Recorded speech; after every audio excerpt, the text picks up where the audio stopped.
आणि देश सेवेसाठी आपलं बलिदान दिलेलं आहे अशा कुटुंबाचं म्हणजे त्यांच्या आई वडिलांचं त्यांच्या धर्मपत्नीचं या ठिकाणी जो सन्मान झाला त्या सन्मानाला त्यांना प्रोत्साहन देण्यासाठी त्यांच्या प्रति आदर भावना व्यक्त करण्यासाठी एवढ्या मोठ्या संख्येने ठाणे आणि पालघर आणि काही मुंबई या भागातून लोक जे आहेत या ठिकाणी त्यांच्या सन्मानासाठी आली होती आणि मला या गोष्टीचा सार्थ अभिमान आहे, गर्व पण आहे का या सगळ्या याच्यामधनं आपल्या प्रत्येक भारतीयाच्या मनामध्ये भारतीय सैनिकाच्या आणि देश सेवेसाठी ज्यांनी आपलं बलिदान दिला योगदान दिला त्यांचा सन्मान करणं हा आपला सगळ्यांचं कर्तव्य आहे।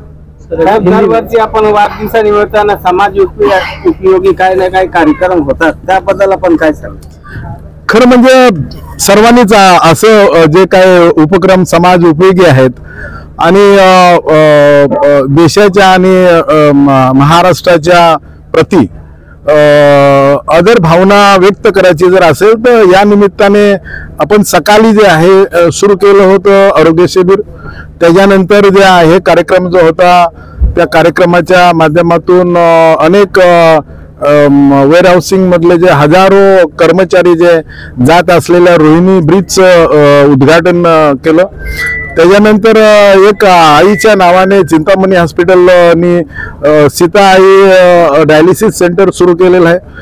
त्याच्यानंतर आपण इथे ज्या मुली या ब्लॅक बेल्ट ज्या आहेत त्या मुली हायस्कूल आणि कॉलेजला जाऊन त्यांनी ज्या मुली शिकत आहेत तर त्यांना त्या स्वतःचं संरक्षण करण्यासाठीच कराटा आणि बॉक्सिंग हे दोन्हीचं ट्रेनिंग जे आहे सीता आई संस्थेच्या माध्यमातून त्यांना संपूर्ण जिल्ह्यामध्ये दिलं जाणार आहे।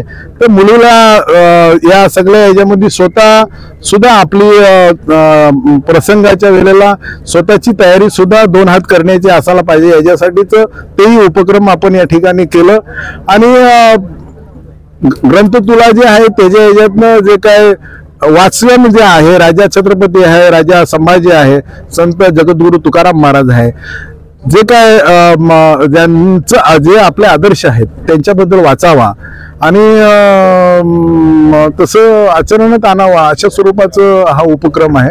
आणि मोठ्या संख्येने आलेल्या सगळ्या नागरिक आणि सर्व राजकीय पक्षाचे पदाधिकारी, महिला भगिनी, युवक सगळ्यांचं, पत्रकारांचं आणि सर्वांचं मनापासून मी धन्यवाद करतो आणि आभार मानतो।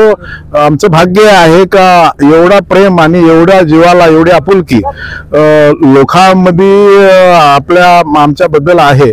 आमचं भाग्य खरं म्हणजे अशा स्वरूपाचं प्रेम हे आमच्या आईचे जे संस्कार, आईच्या विचारांचे संस्कार आहेत। वंदनीय शिवसेना प्रमुख आणि धर्मवीर आनंद दिघे साहेब ह्या माझे गुरु यांच्या मार्गदर्शनाखाली काम केलं, त्याच्यामुळं हे सगळं करण्याची प्रेरणा त्यांच्या मुलंच मिळतो। आणि आताचे उपमुख्यमंत्री आणि राज्याचे माजी मुख्यमंत्री या सगळं हे त्यांचं या मानव जातीच्या कल्याणासाठी करत असलेले काम हे सुद्धा एक आपल्यासमोर आदर्श आहे आणि म्हणून हे काम आपल्याकडनं होत असतं।